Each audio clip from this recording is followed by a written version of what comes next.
Hello, Lexi and Dylan.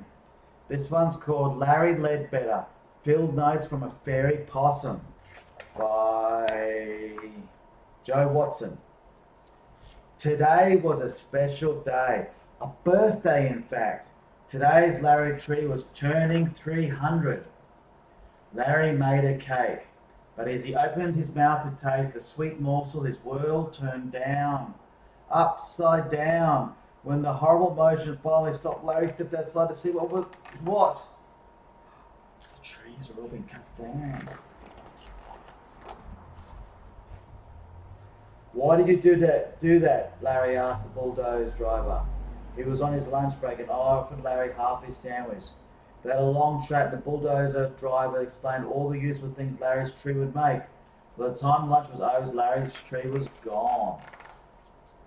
The tree was Larry's best friend, his home. He didn't want to live in the forest without it, so he decided to move on.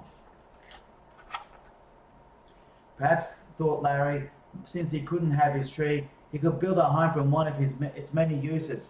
Paper might be good for certain things, but it was hopeless for home building.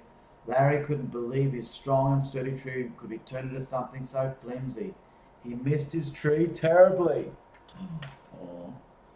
As is often the way, just when he needed it most, Larry made a friend. Her name was Clementine.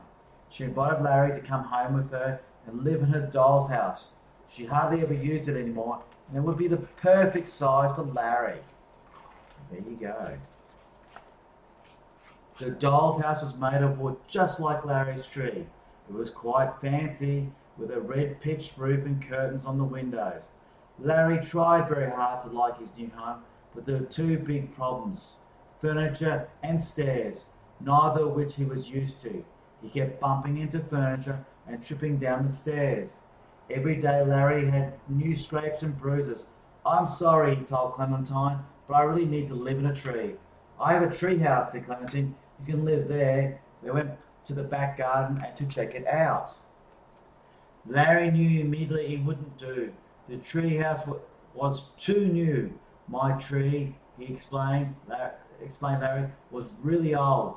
Maybe if they fix it up, they could make it older." Larry scratched the wood with sharp claws. Clementine pulled saltwater on the hinges to make them rusty. Next came a fluffy white beard. The transformation was complete. The treehouse looked ancient, but there's a difference between looking old and being old. Despite Larry and Clementine's magnificent efforts, their treehouse still didn't feel like home, and that's when they realized Larry's tree was irreplaceable. The government man listened politely and said a lot of words, but the word he said most was no. He was sorry for the inconvenience, but trees like Harry's were simply too useful to be left standing. Larry would have to find somewhere else to live.